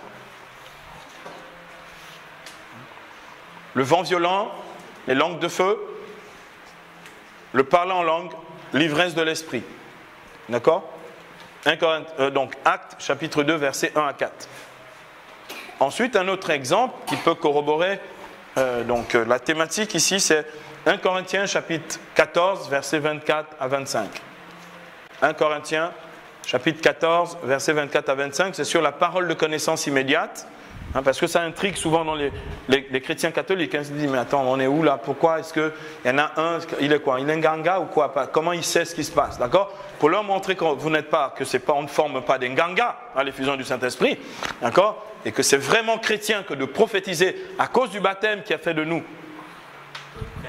un peuple de prêtres, de prophètes et de rois. D'accord? 1 Corinthiens chapitre 14, versets 24 à 25.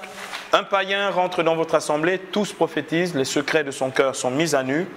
Tombant la face contre terre, il confessera que Dieu est réellement parmi vous. 1 Corinthiens 14, 24 à 25. Petit D, témoignage attaché à la prédication, à présent. Par exemple, donnez 1 ou 2 témoignages des premiers pas de quelqu'un ou vous-même dans l'exercice des charismes. Si du moins vous exercez les charismes. Parce qu'on ne sait jamais. J'ai vu des théoriciens, des gars vraiment, j'ai vu des théoriciens enseigner sur les charismes. Ils connaissaient la chanson. Avec les couplets. Ils connaissaient tout. Mais quand on commençait à prier charismatiquement, il se renfermait en lui-même et priait très très profondément. Il était out, mais il avait donné un très bel enseignement. Donc, le petit D, c'est donner un exemple, par exemple, le témoignage des premiers pas dans l'exercice d'un charisme.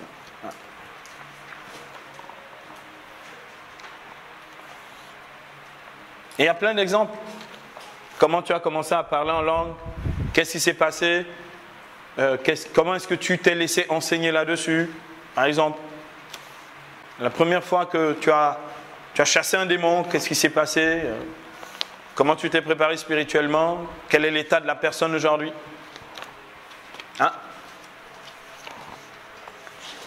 C'est ça la vie charismatique.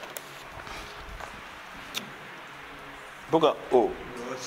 Claude, j'ai dit un truc qui était complètement... Non. Ça va? Ça va. Ça va? Bon. J'aime quand je le soutiens de Claude, voilà, je me sens bien quand je le soutiens de Claude. 7e enseignement, donc 7e prédication sur la prédication dans le renouveau charismatique, c'est la prédication sur la marche dans l'esprit. Prédication sur la marche dans l'esprit. Je suis en train de vous rendre un grand service parce que je ne suis pas sûr que dans le renouveau charismatique au Gabon depuis 30 ans, on a eu à faire un cours exprès, même à ceux qui donnent le cours sur l'enseignement, sur l'effusion du Saint-Esprit, on a eu à faire ce cours-ci. De mémoire d'homme, je ne crois pas. D'accord? Donc là, je rends un service, non seulement à vous, futurs prédicateurs, mon renouveau charismatique. Là, vous devez me payer double, normalement. Là, je suis payé double, là. Hein? Double. Ah, ça va vous coûter très cher. Très, très cher. Mais comme le CFA est dévalué, il faut penser double aussi, d'accord?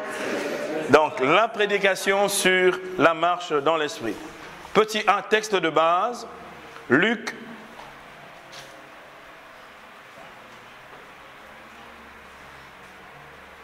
chapitre 4, versets 14 à 19. En fait, c'est le contenu de la prédication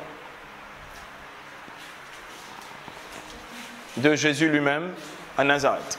Luc, chapitre 4, versets 14 à 19. L'Esprit du Seigneur est sur moi. Non. Le texte commence par Jésus vint donc du désert et sa renommée se répandit dans toute la région. Il vint à Nazareth et selon sa coutume, le jour du Shabbat, il entra dans la synagogue pour faire la lecture. On lui remit le livre du prophète Isaïe, il trouva le passage où il est écrit « L'Esprit du Seigneur est sur moi parce qu'il m'a consacré par l'onction pour porter la bonne nouvelle aux pauvres. » Donc, quand je reçois l'effusion du Saint-Esprit, je suis consacré par l'onction. En fait, ma vie est une vie consacrée à Dieu pour faire les œuvres de Dieu. Donc, quelqu'un qui a reçu l'effusion du Saint-Esprit, dites-lui, ce n'est pas un sacrement. Hein. C'est juste que tout d'un coup, ta vie était une vie chrétienne un peu comme ça, un peu inconsistante, qui n'avait finalement pas beaucoup de sens et de consistance spirituelle. Aujourd'hui, tu as reçu l'onction de Dieu et Dieu te consacre pour faire ses œuvres. Consacrer, dites aux gens, hein, être consacré, c'est être mis à part. Dieu te met à part pour une œuvre de sanctification, mais aussi pour une œuvre qui manifeste ses œuvres à lui. Il consacre Jésus et notre vie doit être la vie dans le Christ, c'est ça être chrétien, c'est partager la vie du Christ. Le Christ est oint pour porter la bonne nouvelle aux pauvres. Donc, celui qui reçoit l'effusion du Saint-Esprit doit être porteur de la bonne nouvelle. Pour ouvrir les yeux des aveugles. Celui qui reçoit l'effusion du Saint-Esprit est un témoin qui ouvre les gens, qui sort les gens de leur cécité, de leur aveuglement. Pour délivrer les captifs, délivrance, guérison, toutes les manifestations charismatiques, renvoyer en liberté les opprimés, faire en sorte que le règne de Dieu vienne dans tous les milieux là où il va. Et proclamer, alléluia, proclamer le temps de la faveur de Dieu, la grâce de Dieu. Ça veut dire que celui qui a reçu l'effusion du Saint-Esprit fait l'expérience de la plénitude du Christ. Jean 1,16. Et vit grâce sur grâce. Il ne reçoit pas juste la grâce, l'effusion du Saint-Esprit et puis ça finit là. Il doit croître dans la vie de la grâce. Luc, chapitre 4, versets 14 à 19. Texte d'éclairage. Romains, chapitre 8, versets 14 à 15. Romains 8, 14 à 15. Romains 8, 14 à 15. Tous ceux qui sont conduits par l'Esprit de Dieu, ceux-là sont fils de Dieu. Aussi, n'avez-vous pas reçu un esprit d'esclave pour vivre dans la peur, mais un esprit de fils, par lequel nous crions Abba Père. En fait, la marque concrète de l'effusion du Saint-Esprit, c'est la liberté spirituelle. Oh, j'ai reçu l'effusion du Saint-Esprit, mais mon Père, j'ai encore peur, j'ai encore des mauvais rêves. Ah, ton effusion du Saint-Esprit, là.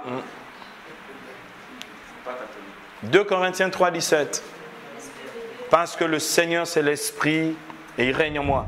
Et là où est l'Esprit du Seigneur, la marque de l'effusion du Saint-Esprit, c'est la liberté. Pour marcher dans l'Esprit, pour servir Dieu dans l'Esprit, il faut être libre. L'effusion du Saint-Esprit me libère et fait de moi un homme, une femme libre. Tu es d'accord avec ça quand même? Même si tu n'es pas d'accord avec le reste, au moins ça. Hein? On est d'accord, on est d'accord. Hein? Donc Romains 8, 14 à 15. Aussi bien n'avez-vous pas reçu un esprit d'esclave pour vivre dans la peur, mais vous avez reçu un esprit de fils adoptif par lequel vous appelez Dieu Abba, Père. Ensuite, Galates, chapitre 5, versets 16 à 25. Bien-aimés, ce texte est important pour les luttes à venir entre la chair et l'esprit. Parce que, comme dit la lettre aux Galates, on peut commencer dans l'esprit et finir dans la chair. Donc, Galates 5, versets 16 à 25. Galates, chapitre 5, versets 16 à 25.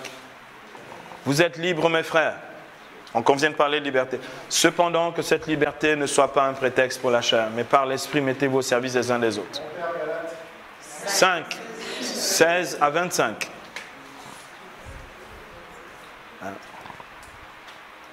Parce que la chair convoite contre l'esprit. Donc, vous laissez-vous mener par l'Esprit de Dieu, vous ne risquez pas de satisfaire aux œuvres de la chair, car la chair convoite contre l'esprit et l'esprit contre la chair, et il y a entre eux antagonisme. C'est-à-dire, après la lune de miel, vous savez, le mois où tu planes, après l'effusion du Saint-Esprit, tu marches à 5 cm du sol, tu ne touches plus terre. Oh, je t'assure, ils n'ont même plus les orteils sur la terre. Leurs pieds planent. Ils marchent sur la mer, c'est extraordinaire. À un moment, ils reviennent sur la terre, je vous assure. La latérite, ça fait mal. Et là, le charismatique doit encore assurer. Voici ce que produit la chair. L'apôtre fait sa liste. C'est coriace, hein? Et voici ce que produit l'esprit. Le fruit de l'esprit est... Donc c'est ici qu'on parle du fruit de l'esprit au singulier. Hein? L'amour, la paix, la joie, la bonté, la longanimité, la serviabilité, la douceur, la maîtrise de soi. Contre de telles choses, il n'y a point de loi. Ceux qui appartiennent au Christ ont crucifié le vieil homme avec ses convoitises. Verset 25. Puisque l'esprit est votre vie, la vie dans l'esprit. Puisque l'esprit est votre vie, que l'esprit vous fasse aussi agir. Bien aimé, c'est le dernier cours, la dernière prédication doit être là-dessus. Il faut que les gens sachent que leur vie doit porter du fruit à la gloire de Dieu. Je ne comprends pas pourquoi ce n'est pas dans les livrets, dans les manuels. Pourquoi ce truc-là n'existe pas? On réserve ça pour après, mais après c'est trop tard. Les gens sont déjà revenus dans la chair. Il faut prévenir. Il vaut mieux prévenir plutôt que guérir, non? Il faut éviter les maladies et les blessures inutiles. Donc, les deux textes d'éclairage, c'est Romains 8, 14 et 15 que je viens de citer, et Galates 5, 16 à 25. Petit C, sujet de la prédication. Enseigner sur la persévérance et sur les fruits de la vie dans l'esprit. Enseigner sur la persévérance et sur les fruits de la vie dans l'esprit. Enseigner sur la persévérance et les fruits de la vie dans l'esprit.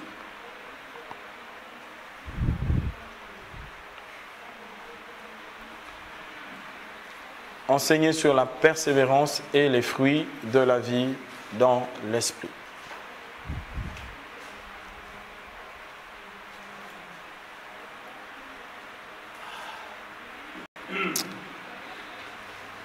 Petit D. Témoignage attaché à la prédication. Par exemple, un témoignage de la persévérance au milieu des adversités et des épreuves. Un témoignage de quelqu'un qui a reçu l'effusion du Saint-Esprit et qui continue de persévérer au milieu des adversités et des épreuves. C'est là qu'on vérifie si vraiment c'était bon ou si c'était du pipeau. Un témoignage de la persévérance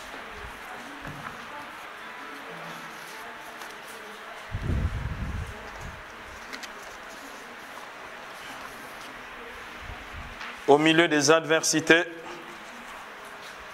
et des épreuves. Bien-aimés, voilà donc exposé devant vous les 7 types de la prédication charismatique que l'on peut retrouver dans le renouveau Bien-aimés, vous avez ces 7 modèles, vous pouvez les prêcher toute l'année dans vos groupes de prière. Avec des variantes, bien sûr, adaptées aux circonstances. C'est la prédication de base, c'est la prédication que l'on doit pouvoir retrouver dans nos assemblées. Vous prêchez n'importe quelle de ces prédications, de ces 7, faites l'expérience. Vous prêchez n'importe quelle de ces 7 prédications, vous faites du bien à vos assemblées et vous vous renouvelez dans la puissance du Saint-Esprit. Donc, voilà, nous allons donc faire une pause. Merci d'avoir supporté ce long temps, cette 1h45 d'enseignement. Il faut quand même tenir le débit, hein. Mais c'était important que nous puissions le voir en entier, hein, sans interruption.